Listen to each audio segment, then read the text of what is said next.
Hey, Ghost Machine fans, this one's for you.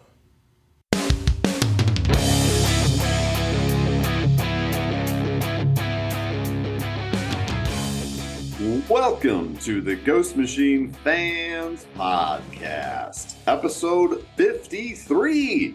Tonight we shall return to the world of the Unnamed with a deep dive into the first full appearance of radioactive heroine Ash Arden. The fans are clamoring for more, and it's still up in the air if Ashley will be friend or foe for our merry band that is Tariq, Nate, Barney, and Zigzag. I'm Nick, and this time out I'm joined once again by my guest co-host, Rob from Comic Book Chronicles. Rob, it's great to have you back on the show. What's new from the world of 2-minute comic book reviews? Hey, Ghost Machine fans, this one's for you. See, I can't do it as well as you do. You've got like that soothing quality to your voice. I've got, hey, comic books, I'm up here, Comic Book Chronicles. No, it's Nick. It is fantastic to be back on your show. I was honored that you asked me. And things that are new in the world of 2-minute comic book reviews. You know, we're a little DC heavy as of late. DC had a big week with Absolute Martian Manhunter and the new Batman Hush. But, you know, as always, there's plenty of Ghost Machine content up on my at Comic Book Chronicles on TikTok, at Comic Book Chronicles Rob on Instagram and YouTube. Awesome. And speaking of your videos that are Ghost Machine, you had a couple recently that we collaborated on that you were nice enough to collaborate with us on. And there was even some folks at Image. It looked like we're making some cool comments on that. So really, you know, way to go. Like your videos are always really entertaining. It's great that they come in bite-sized doses or whatever, you know what I mean? And I think that that's a great niche that you're in there, man. I dig it. Yeah, you know, I'm always blown away when that kind of thing happens. But, you know, folks at home, if you haven't seen it, and Nick, I assume you put this together, but the promo video for this episode of the show, the 1950s style video with the old-fashioned TV and the static, you know, you need to go to Ghost Machine Fans on Instagram and check that out, because that's one of the better commercials / ads for a podcast that I've ever seen. I think I even commented. You did. That's really nice of you. And we've tried to do one video a week of some kind for like a really long time. And that morphed into one video a week of some kind that would tell people what was coming for the episode. And, you know, because a lot of people were like, we want to know what that is. So we try to make it about that. Yeah, no, I made that video here like 24 hours, 48 hours ago in this very hotel room. Good Lord. Yeah. But thanks. Yeah, I'm glad you dug it. It was a fun one to make. And you can find that at our Instagram in all the usual other places. So very cool. That's right, cool. Nick, you're broadcasting on location for this episode. You're in a radioactive wasteland of your own, right? Is that correct? That's true. I was going to mention that. So first of all, we're bummed that Snoggle couldn't make it. She had a conflict, and I am also traveling for work. So she's juggling the little man and a whole bunch of other stuff. And that's because I'm in Colorado proper. And thankfully out here, the unknown war has yet to begin. So it's still safe to walk about without your suit on. But I'm here for work for a couple of days, and I get back to Snoggle and Bruce tomorrow night. Still always, though, we will record, as you have said before, the pod must be cast. One must cast this pod. We shall do it. The pod will not cast itself, Nick. The pod will not cast itself, by God. There you go. So as usual, we have a shout out, and I really like when we have retailer shout outs. This time it's a retailer shout out, and it's one for a very cool cause. So I don't know if you happen to see, Rob, in the last week or so, we put a post out there on the Instagram with a retailer called 4 Color Fantasies out there in Winchester, Virginia, because they will, by the time this episode airs, they will have done a charity auction for sketch covers. They had a whole bunch of sketch covers for this literacy event that they were doing in the community, and it was an online auction though for the sketch covers to raise money, and a portion of it went to the charity. And one of those was a Jeff Johns Ghost Machine #1 sketch cover. So just to clarify, it was a Jeff Johns sketch, as I understand it. He hasn't done a ton of those, but like occasionally you'll see those float around out there. So that's pretty cool. I was going to say, I've never seen a Jeff Johns sketch cover. I'm looking for it as we speak. I think the closest that you would really normally compare it to in a traditional artist sense is more like a little remark. But I've seen him draw basically like the Ghost Machine logo or like a little Geiger guy. I've seen him draw a little Geiger guy. Gotcha. There you go.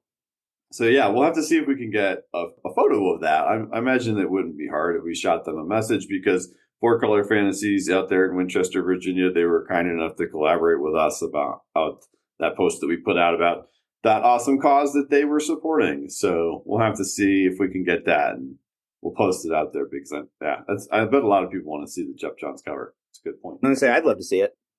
Yeah. So here's the thing. I don't know if you're up to speed, Robert, but Snoggle, aka Becky, is our official news anchor these days. So you're filling in. You have big shoes to fill. I have to get out of here because Oh my gosh. Rob from Comic Book Chronicles is back at the news desk.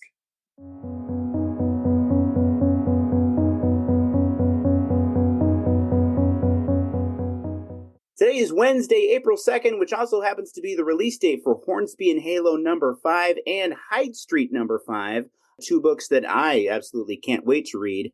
But you know what? Also, Rook Exodus Volume 1, the trade paperback collection, also comes out today, and we can't wait to sit down and reread those first 6 issues in one sitting. And true story, folks, if you've been following me, you might recall that Rook Exodus was one of my favorite comics of 2024. I made a whole video about the book in its entirety. So I definitely recommend you check out that trade if you haven't checked it out yet.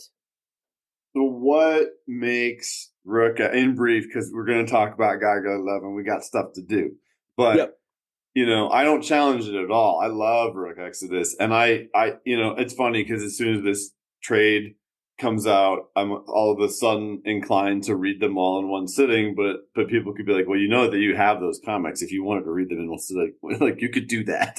Yeah, that's true. Yeah, but it's different, like with the trade. So, I think that's like one of the reasons people like that, and it's going to go on a different shelf and all those wonderful things. So why in particular is Rook Exodus one of your top comics of all of 2024? Like, why was it one that was so significant for you? To put it in its simplest terms, the art. Jason Fabok and I believe Brad Anderson was the colorist. It's on another level. I don't know to what extent, and we'll talk about this with Gary Frank in a bit, but I don't know to what extent Jason Fabok draws from life, but the book looks like it's drawn from life, and you can really immerse yourself that much more in the world. And, because it's a sci-fi book and it takes place on another planet, different world with these giant animals and this otherworldly technology, that comes in that much more handy. The art from Jason Fabok and Brad Anderson is frankly some of the best I've ever seen on a comic book. And I've been reading comics for 20 years, so that covers some ground. Yeah, it's a beautiful book, and it is neat to see the character develop. It's very kind of Johnsian in the turn that the protagonist takes by the end of the arc, and we really were left in a place where a lot of people, myself included, are hankering for the start of the next one. So this trade paperback will have to tide us over in the meantime, unfortunately. And one other small piece of news, just as a reminder, next week's episode that will air on April 9th will feature a creator interview with Ghost Machine cover artist and also pedestrian illustrator Sean Von Gorman, who will be very excited to have on the show. So make sure to tune in for that one next time. Excellent. All right. we're about to get down and dirty back into the post-apocalyptia that is Geiger. But before we pause for a minute and warn everybody about spoilage, we need to take a sec and talk about the fantastic covers that they have out there for this book. So if you haven't bought it, you know what your options are when you go out to the store. Now, that's if you can find a copy of this bad boy. This one's a pretty popular book. So which covers did you end up getting, Rob? Well, the one that I got was the A cover, the one by Gary Frank and Brad Anderson. It's Tariq Geiger backed up against what I think is a door, and then you have the shadow of Ash Arden, who we're not seeing for the first time, but we're getting to know for the first time in this issue, kind of looming from above. It's a really nice effect. I like the coloring. You've got the yellow with a tinge of green, very radioactive, very Geiger-esque, if you will. And she's looming like a wraith or something. Like her shadow is big, and it's interesting because so much of this story, we'll talk about it, but in so much of this story, she seems more like a helper or a kind person. We're not talking about issue 12 yet. We'll do that in the next episode. I don't know if you've read that, but I have. So yeah, well there you go. But that's so we won't go that far, but we will say that in this issue she seems like she really wants to help him and has honorable intent and all that kind of stuff. But this cover is like, and usually the A cover is related to the storyline, and so in this case, it makes me be like, what is the ominous thing? I thought we have a new Lady Geiger on the team, and now we're going to keep going. Like I don't know what we're worried about, right? Like that's kind of how I thought about it. It makes you question her intentions in a way that only really a comic can, right? Oh, absolutely, absolutely. You don't necessarily get that same effect. You couldn't necessarily from a movie or a TV show or a prose novel or anything like that. Did you happen to see the other couple of covers? There's 2 other covers and a second print cover for this bad boy. I did. We've got, let's see, the B cover is Jacob Phillips. It's drawn so it looks like Barney's 2 heads are coming out from either side of Tariq's cloak. I believe the scene on this cover it's in the middle of the night, so I really like the blue that we have both in the background and kind of overcasting Barney's 2 heads. The green really pops both on Geiger's body and from Barney's eyes. The contrast there is great. It's also the color of the masthead, so that works really well. Really eye-catching. It really pops. I love this cover, man, and I don't know what that style is called necessarily, but it is a style I've seen before. It's almost kind of like not minimalist, but what's the guy? Tim Sale. Remember? Oh, and like I know it's not as stylistic as that, but like the minimalist lines and the especially if you like the car. Tim Sale didn't come to mind, but now that you've mentioned the late Tim Sale, yeah, I see it in the color and in the and in Geiger, and I get that from the cover. I didn't get it initially, but now that you prompted that in my head, I see where you're coming from. And either way, I dig it. It's really neat to me. So Jacob Phillips, props to you. Let's see some more of this action. And yeah. And this C cover, which is still the first print, is by Germán Peralta. And it's like this Geiger-shaped skull deal, but then it looks like either it's that radioactivity obliterating somebody or like I guess it's exploding from him, and that's him at the bottom of the page. And it's just, it's dope. I mean, it really looks cool for all intents and purposes. I like that one too. Yeah, this is my favorite of all covers for this issue. Yeah, skulls always work. They very rarely don't work. The skulls mean death. Death means danger. Danger means tension. Oh, what's the danger? So you're very easily drawn in. Again, with the colors, the dark green at the top fading as we get to the bottom, the brighter the energy is. That's fantastic. The skull effect is great. I think the rendering of Geiger himself is neat. Yeah, this was my favorite. Nice. And he's done a lot of covers for Ghost Machine, Mr. Peralta, Mm-hmm. at this point, and they're all very creative and interesting. Like he kind of marches to his own drum. So looking forward to more of that. And last but not least, this is the one that was my favorite, and I'm a little biased because this guy Raymond Gay, he is really active on Instagram, and he's really communicative and supportive of fans. So that makes me obviously dig him a lot. But Mm-hmm. he did the cover and the inks. Brad Anderson did the colors, but Ray did the cover and the inks for the second print of Geiger 11, because this one went to a second printing because it is technically the first full appearance of Ash Arden. So I think it kind of flew off the shelves for that reason. Right. What did you think of that cover? What's cool about it is that it looks like the inside of the book looks, because you've got Brad Anderson doing the colors as well. So Raymond Gay, he's a Spawn guy, is that right? That's what he does, a lot of Spawn covers. Okay. And like a lot, like frequently. I think at least one a month from one of the different, like now there's 6 Spawn News Universe titles, I believe, that are ongoing. And then there's still some other like short ones here and there. Okay. And so he does a variety of those, but I really like the way he draws Junkyard Joe. Like he looks kind of like an action figure. Yeah, the pose on Junkyard Joe is really strong. The tank is obviously cool, and yeah, it's a very well posed cover in terms of the characters, and of course you have Barney in kind of a mid bark pose down there. Got the glow on Geiger is really strong. So yeah, I mean, hey, if he's game for more, I'm game for more. Cool. Well, hey Raymond, let's keep it up, man. All right, so that covers all the options that you will hopefully have, which means we're going to take a moment. So this is your official spoiler pause for Geiger number 11. All right, we made it. We're free to discuss.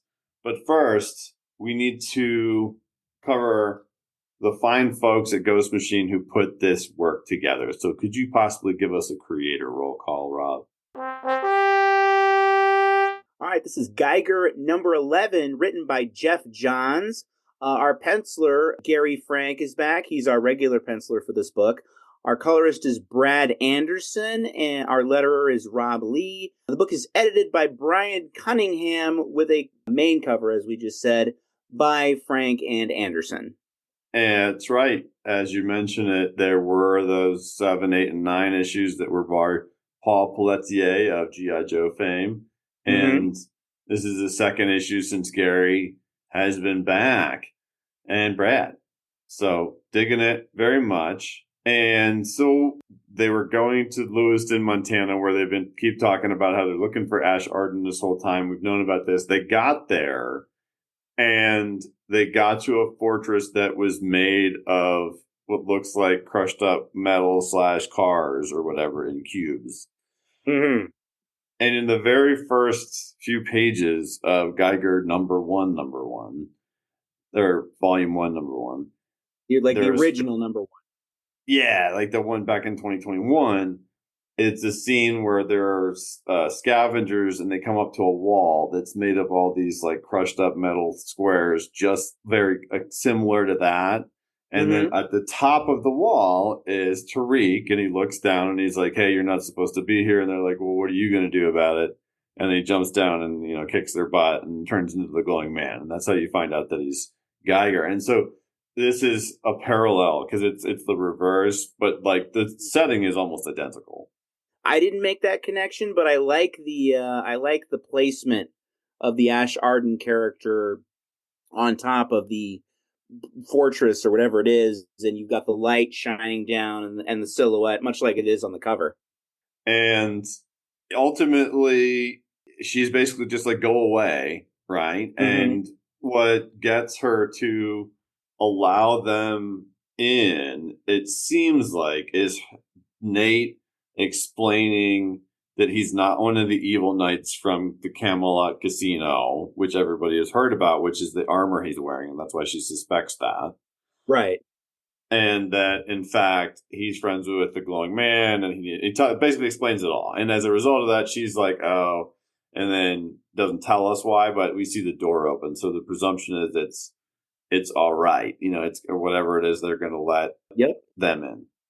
One more thing about this scene that struck me, I remember it as I was reading the issue, is that Gary Frank's characters, they all have extremely well defined features. Like in particular, I'm looking at on one of the first pages, it's a direct shot of Ash's face. You've kind of got that upward view of her, and then on the next page you have Nate shielding his eyes from the sun. I thought that was really well drawn, and just it feels to me like Gary Frank can close his eyes and draw these people. Like it feels like he knows their faces and their features that well. And again, I don't know to what, you might know this better than me, Nick, but I don't know to what extent he draws from life, but it feels like they're drawn from life. It feels like they're very real. Do you know what I mean?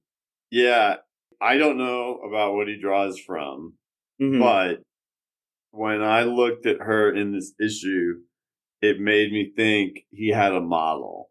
Not Yeah. it's like someone in mind. And I don't mean like sometimes you'll see a comic and somebody's drawn exactly like a celebrity, and you can, Right. and I don't necessarily mean that. I No. mean like someone was a study for him as Ash, and then he can now draw Ash.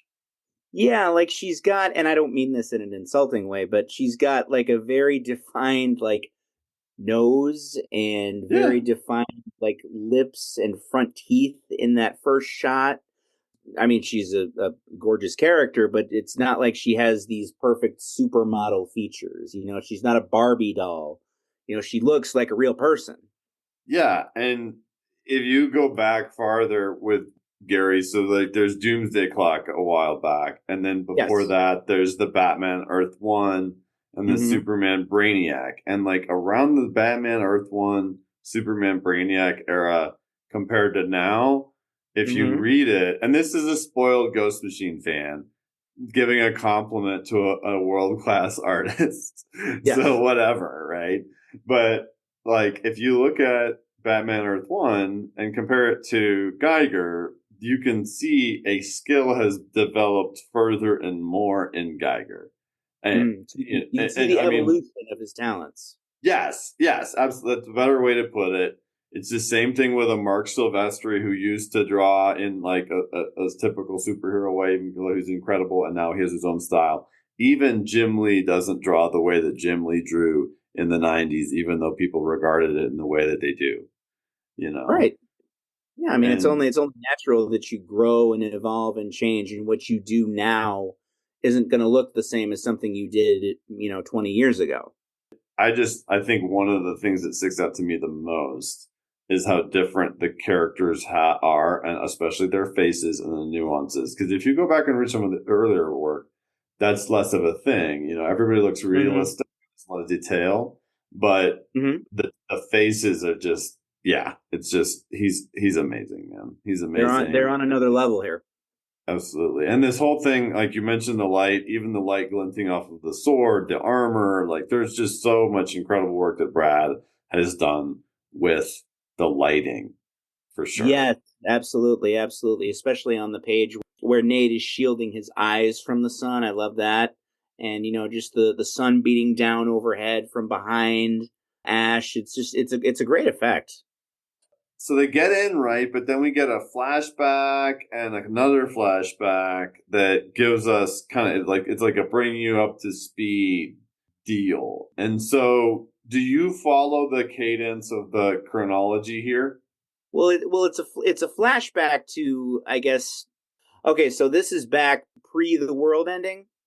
Yeah, so just like there's this first top couple of panels, Ghost Machine fans. We're talking about after we move away from Junkyard Joe, Geiger, Nate, Zigzag, and Barney all going in the fortress.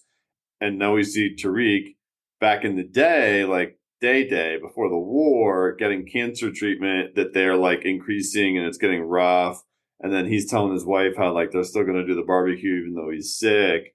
And then he's like, I don't want to let the kids down. But then we get a flash to when he's closing in his wife, daughter, and son into the bomb shelter, Right. which he then chose to protect for like a very long time under the presumption that they were still surviving within. Then, yes, we get to the point where it's giving us a flashback to his time with Dr. Molotov, who's the guy that originally helped him contain his radioactivity and also built the vest and the rods. And that's also who Ash is referring to. But what's different here is that we never got to see the exact moment that burns the bridge between these two. We were told what happened. When you really look at this, so it's a scavenger guy. It's just like random scavenger guy with a radioactive suit on. He's got like a crowbar, and he's trying to get into this like stone, very big bomb shelter, and Tariq freaks out and like kills him. It's a great looking punch, by the way. Super cool, yeah. But what are like? What's your reaction to that?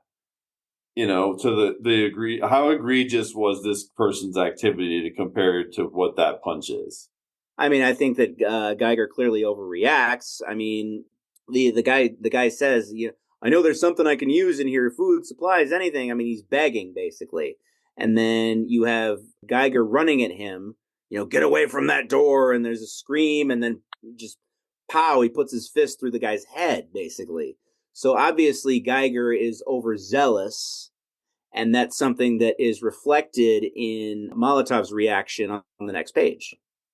To me, it represents, in all reality, breaking into that with a crowbar or whatever a dude has, like it's virtually impossible. And so the reaction of like, get away from that door, I'm fully transformed in full radioactive level 10 mode, I'm gonna kick your like you could just be like, hey man, get out of here, I'm gonna kill you. Like, hey dude, don't even go on, move along. It's not a genuine concern, but it's a good point when it exemplifies why the rift between them got to the point where they like stopped hanging out basically and left. And I believe the doctor left or whatever. And that's how he ended up, I guess working with Ash, because then after he wakes up, we start to learn more about that, right? That's when that is revealed here in a little bit. But yeah, okay, so he wakes up in this room, and he's hooked up to an IV. And Ash opens the door and says it's administering DTPA, which, God help me, I'm going to try and pronounce this. Diethylene triamine pentacetate? I'll take it. Okay. Great job. But okay, that's a chemical that in essence counteracts radioactivity in the human body. That's my understanding. I had to look it up. But I did, yeah. Yeah, at first I assumed it was like, I guess Ash says, it suppresses radioactivity in your blood, but that's all she says. It's not like explained. Yeah. So I thought maybe it was like some sort of chemo, but it doesn't seem like that. It seems like it's treatment for people who are exposed to radioactivity. Right. And I think that you can like get it in Fallout. I think it's an item in Fallout, but I'm not sure.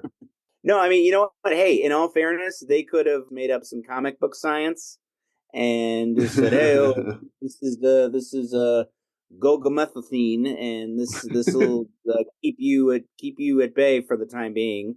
Don't take it out, But no, they actually went with some real world science. I guess a fair question is, how did she get her hands on dilithium, whatever? But no, I mean, hey, they get extra points for accurate science in my book.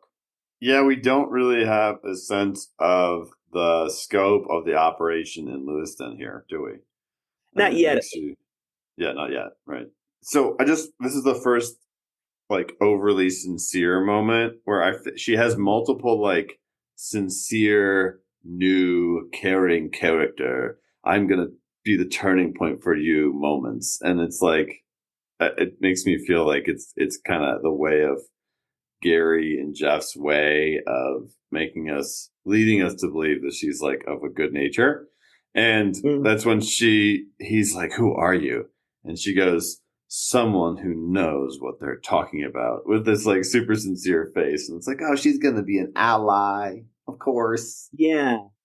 It's a very nurturing moment because, obviously she could have turned them away and she took them in and she's treating him medically, someone who knows what they're talking about. I mean, they're leading you down a certain road here. And so, I mean, it's very, very intentional and well done for what it's worth. Yeah. And we don't know where that road finally ends either. Like we don't know, but and even I like the panel where they're talking and Nate comes in and then he's like, Geiger is so suspicious. Nobody could possibly be helping. Like he's like, where are they keeping like his immediate conclusion is, where's Barney? Like there's got to be something wrong. You know what I mean?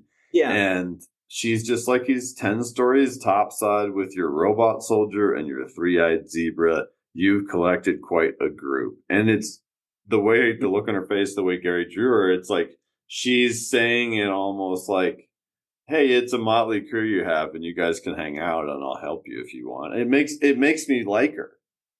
It's an amused look on her face, Yeah. I think. Vaguely amused look. And you know what? In all fairness, it's true. I mean, by the time they get to her doorstep, we have a radioactive green skeleton man. We have a man with a burnt face who's in medieval knight armor. We have a two-headed dog. We have a three-eyed zebra. And we have a robot that's in an army guy costume. I mean, they're not off to see the Wizard of Oz, but they very well could be. You know what I mean?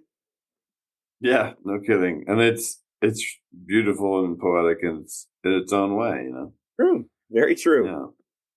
And their conversation evolves because he realizes that she's got a similar vest and batons to him. I keep calling them batons because like there's so many superheroes that have batons, but they're rods. They're not batons. Yeah. They're rods. Yeah. I think you're okay either way. But maybe if you don't call them batons to his face, he'll be okay. Good don't point. Call them good batons. Point. They're rods. Damn it.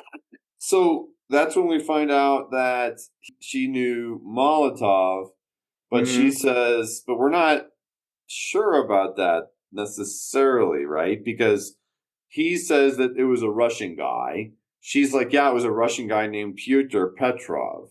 And he's like, Petrov's quote unquote real name is Dr. Andrei Molotov. He was a nuclear scientist and he's who made my rods. And it's like, well, it's possible that more than one scientist knew how to do this or whatever.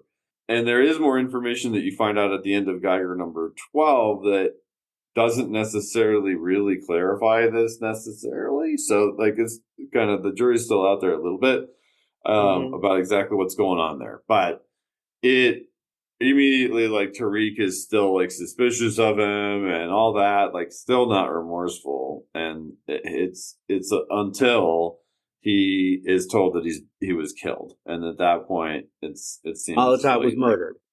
Yeah, exactly. Yeah. By people called the Hillborn, and those are the people we see a lot more in the next issue as well.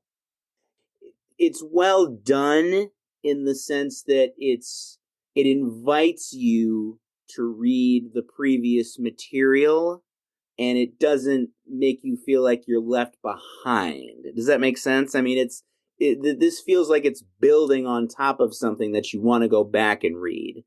And we want it to invite the previous material because from a company standpoint, there are a lot of there's trades and early volumes and then hardcover editions and things like that coming out that include some of those earlier stories.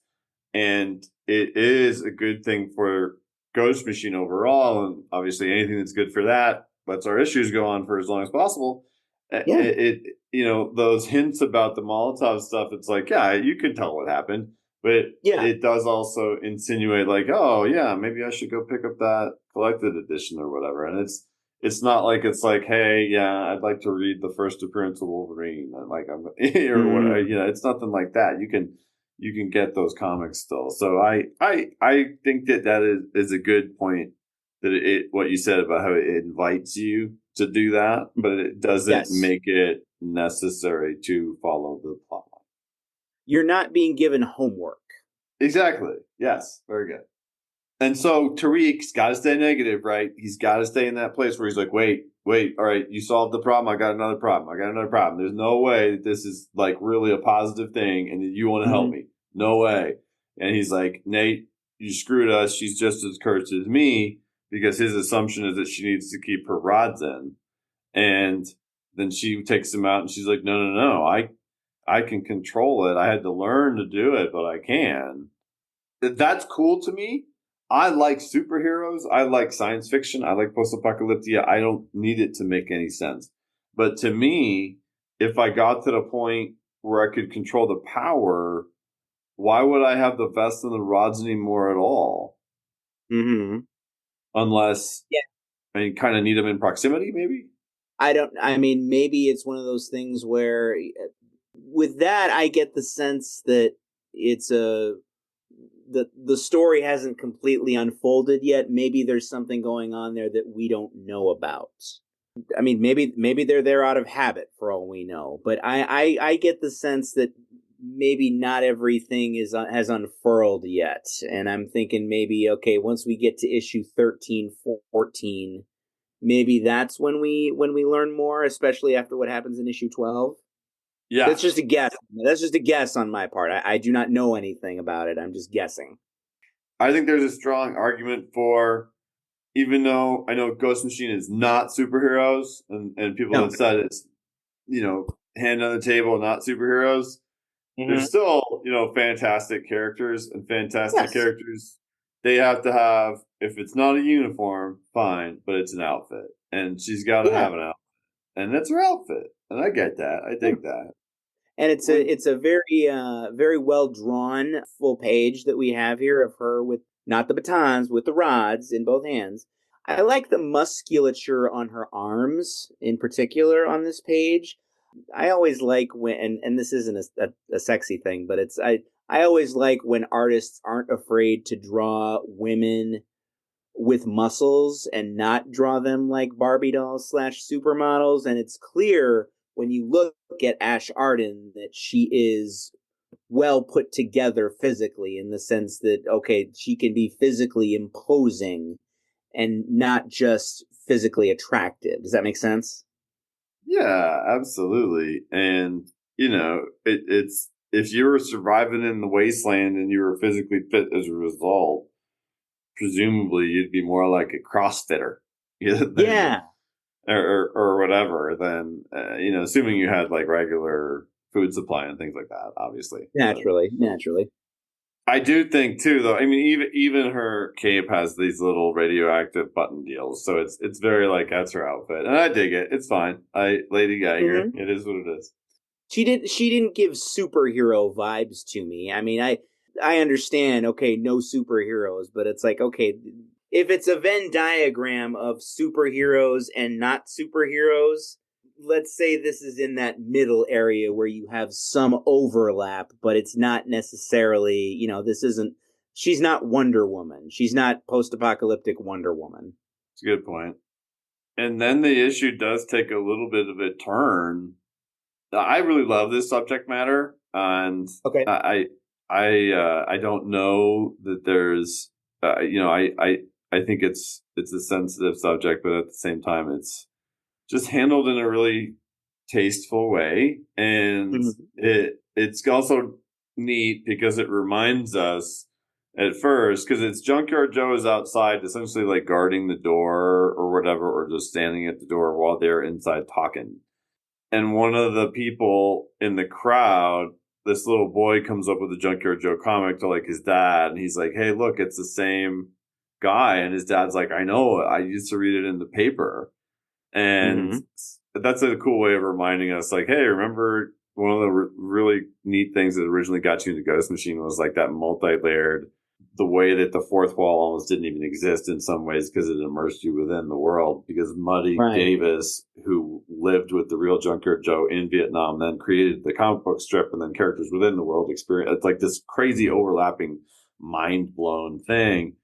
But then they take your recognition of that awesome thing, and they're like, because one of the people in the crowd says, "Where do you even come from?" And that triggers a memory from the original Junkyard Joe series where the custodian, the evil guy, is holding, I think her name was Grace, hostage. And it upsets him so much that he, runs through everybody and breaks a car and then is holding his head. And he's done that before when he broke a couple of things in Muddy's house and he got upset. He sat back down and he held his head like that. And that's so interesting, right? Because it's like, that's a robot, man. It's a good scene from an information perspective because it reminds us that Junkyard Joe is very strong, obviously, because he can smash up a car. He's not necessarily strong looking, but he's imposing. And then you have the page with Junkyard Joe, Barney, and Zigzag, which, generally, if someone is nice and friendly and kind to animals, they're a good guy character. Very rarely do you find someone being nice to animals and they turn out to be a jerk. So it reminds us that, okay, we've got this duality to this character. Yes, he's got some demons in his past, and clearly he's prone to violent outbursts sometimes, but at his core, he's a nice character. I love that page with the positioning of, sounds weird to say, but Barney's heads, close to Joe's face, and you've got Zigzag kind of nuzzled in there. It's a strong scene. It's a really strong scene, and it keeps that plate sort of spinning as far as Junkyard Joe is concerned. And he sees in the oil leaking out of the vehicle, he sees Muddy Davis, who was in Vietnam with him and also created the comic book strip in reflection. And the animals, I like how the animals initiate the contact because it's Barney that he licks and it's like, this is an artificially intelligent thing that's experiencing post-traumatic stress disorder. And it's just so profound to me. And it's just awesome that the Ghost Machine also finds a way to speak to the veterans and include that in their content, because that's a hard thing to do. And then I just really dig that. And it's such an interesting thing too, because the whole conundrum with him is that if he has an artificial intelligence and then he sees something that's immoral, he chose to not do the thing that it was his directive, because it was the intelligent thing to do what was also the right thing. So the logical thing was the right thing. And that's what he struggles with in these moments. And it's just the coolest character, man. Just the coolest. It's his artificial humanity fighting against what appears to be a burgeoning true humanity, I guess you could say.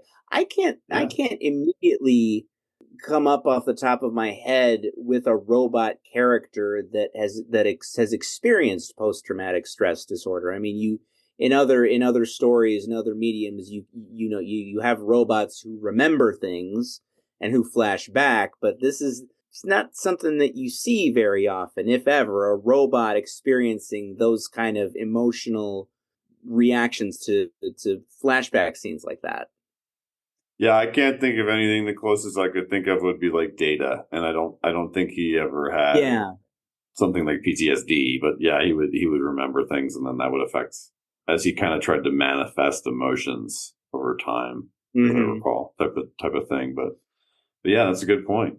It's a heck of a moment, but they do take us back to Tariq, who's still like, no, I still don't care. I still don't want your help. It doesn't matter. Like, okay, fine.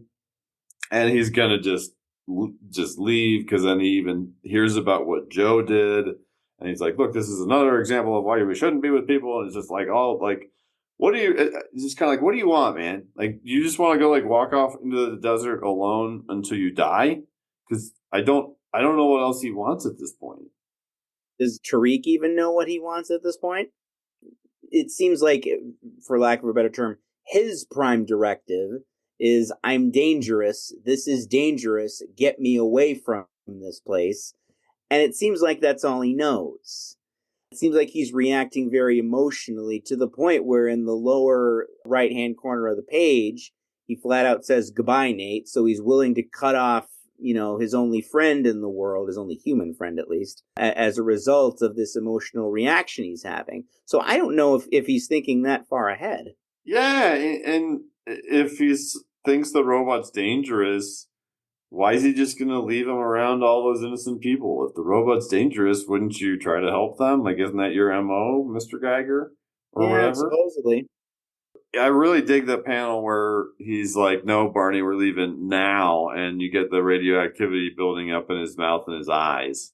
Great coloring on that last panel where he says now, and you've got the green coming from behind his eyes, and as you said, in his mouth, and you've got that radioactive effect between his teeth. Yes, it looks so cool. And so this made me recall how he ended up getting messed up on the way to Lewiston in the previous issue, because they were like driving that school bus and he was like, Nate, I don't know what's going on. It's getting too hot. It's getting too hot. It was like all of a sudden he had to blow, like, and it's like he's just becoming more and more volatile or whatever. And so literally just by getting mad at Barney about not moving quick enough, he blows up. And she even says in a second, yeah, you made quite a crater there, and it's like, dude, like, man, she's clearly taking care of a town of people. I'm sure she's perfectly wonderful and fine with 100% good intentions. Why don't you just listen to her, Tariq? Mm-hmm. Yeah, I mean, he's made to look like the emotionally brash one, and almost selfish, in the sense that he's clearly looking out. He's being emotional and kind of looking out for himself and Barney in this instance. So she's made to look like she, is the rational, reasonable one. And for all we know at this point, maybe she is. And we keep saying that in a really cryptic way. Even with what happens in the next one, we don't know. She may still be. Like, even this is the last panel that made me be like, man, she is just such a friendly, charismatic person. When she's telling him that they can't make a habit of this, basically. She says, you're not patient or friendly or immortal. It's going to kill you, but I still offer you my help. And she's like kind of holding her baton in this like really casual way. And it just like this pose that's like, come on, man, I'm your friend. Like, what's up? Mm-hmm. Like, yeah. It's just, there's just more of like, her vibe is one that is welcoming and like, hey man, why don't you just listen to this person? Like, I was telling him, hey, you got to chill out and listen to her. When I read, it's like the look on her face in particular is like, okay, I want to help you, but you're testing my patience here. So it's like, and that's great art, great physicality, in the sense that, okay, I'm being nice to you here, but you're getting on my nerves, and I like that dimension of it. So she's not Mother Teresa, but she's being nice to him, but she's got some anger building up in her own right. Totally, I dig it. But like, total turn on this last page, because this is the custodian. You've seen this guy with President Griffin. Remember when he's always like, President Griffin, we need to talk. We need to find a robot. And President Griffin's like, no, man, I want to find Geiger. And that's not the voices that they have. But this is the first time that we ever see him without his mask on since the Vietnam era. It's a long time since then. So there's definitely a lot of like, how the heck is he so darn old? Because if you notice, he also has a bio in this issue, which is the next page.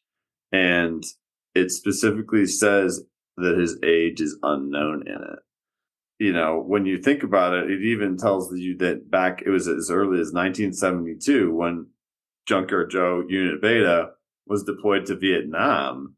And at that point, the custodian was like a well-established government scientist in 1972. So that's like over 60 years ago. Yeah. Okay. So you figure maybe he was in his 90s now? Yeah, I was going to say, let's say he's in Over his 100? 30s in 1972. Yeah. So, and the 25 years after the apocalypse? 25 years from present day, you're right. So Yes. Okay. So 2050 is what they're yeah, talking so about. I think that's about right. 90 sounds about right. And either way, even with the texture of his face, for lack of a better term, I mean, he looks like an old man, but he doesn't look like a parody of an old man. What we're seeing here looks very true to life and genuine. And it was an effective last panel for me in the sense that okay, I'm seeing someone important. Well, that last panel is significant because we haven't seen his face without the mask since the 70s. We do see him in the 70s without it, but he looks like a 30-something-year-old, 40-something-year-old person at that time. And so a lot of people have wondered like about how old he is because he's still pursuing Unit Beta because he found his handprint on that bus that Joe lifted up in the previous issue. So I liked this one. Can't wait to do issue 12 because the tale of Ash Arden is really just beginning. Absolutely, absolutely. And we know that, I mean, we've alluded to it here, but there's a turn that is taken next issue, and the intrigue deepens, shall we say. It does. It does. It's, so go out there, make sure you get a copy of Geiger 12 and you'll see what we're talking about. But it's still one of those things where in typical Johnsian fashion, it's directing you in one way. And I could see it be like, well, maybe she's got a reason for doing some of the things she's doing in the way she's doing them or something. So you're taking turns in the road and you're still not sure what the destination is. Yeah. And that's part of the point. That's part of what we like about comics. We're on a journey, man. Yeah, it's about the journey. So I don't recall when we had... No, I think when you've been on before, we've had listener mail, haven't we? Absolutely. All right. So this listener mail comes from Bancroft22. Like Bancroft, like the name 22. And they say, "Hi, Nick and Becky. I have found your content and I'm excited to get caught up when I walk to work." Oh, cool. My question is, if the characters in the Unnamed were a sitcom, what sitcom would they be? It's a challenging That's quite a question. Absolutely. What do you think, Nick? What do you got?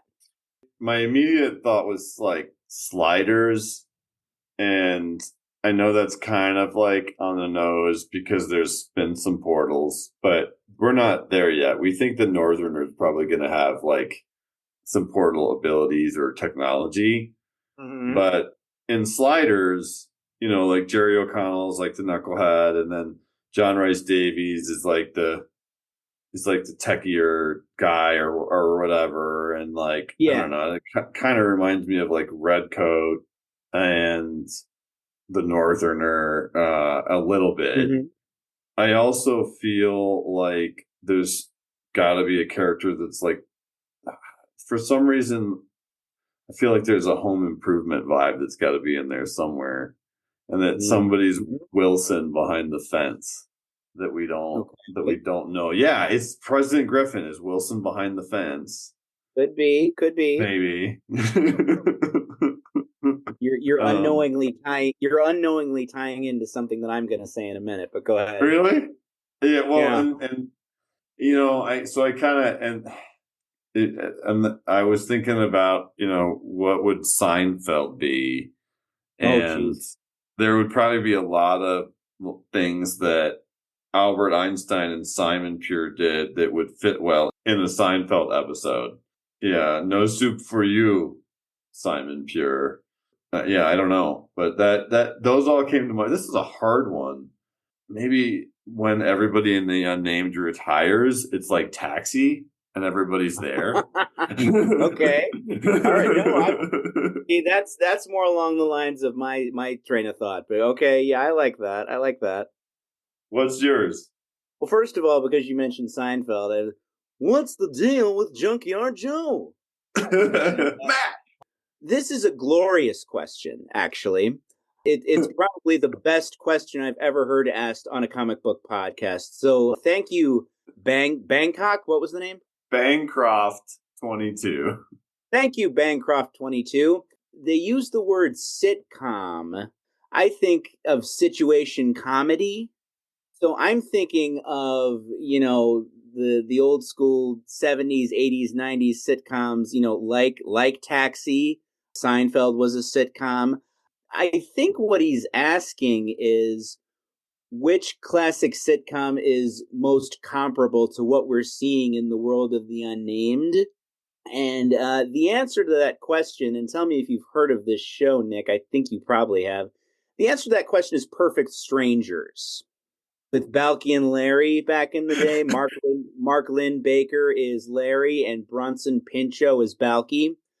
Something weird happens, and Larry asks Balky a question, and Balky says, "Of course I do. Don't be ridiculous." And they have the dance of joy and all that stuff. But no, you have Geiger, who in this case is Larry, the straight laced, serious one.